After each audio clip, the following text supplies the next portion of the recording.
Inilunsad ng Philippine Overseas Employment Administration ang isang mobile application na magbibigay impormasyon para di maloko ng mga peking recruiter ang mga kababayan nating gusto maging OFW. May ulat on the spot si Claire Delphine. Claire?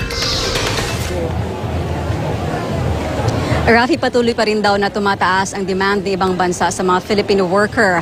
1.8 million Filipinos ang na-deploy sa iba't ibang bansa noong nakaraang taon. Kaya naman ang POAA mahigpit pa rin binabantayan ang mga Pilipinong nagsasamantala sa ating mga kababayang nais magtrabaho sa ibang bansa.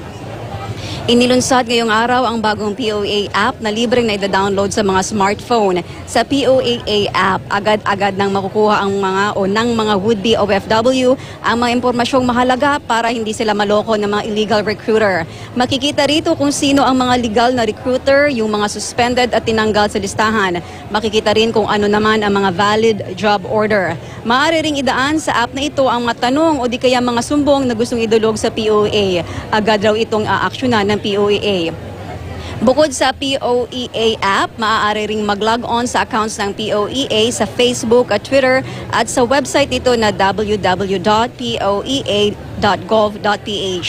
Ayon kay POAA Administrator Hans Kakbak, mahalaga ang online presence hindi lang dahil marami na ang gumagamit ng internet, kundi para maging accessible ang POAA at mga serbisyo nito sa mga tao.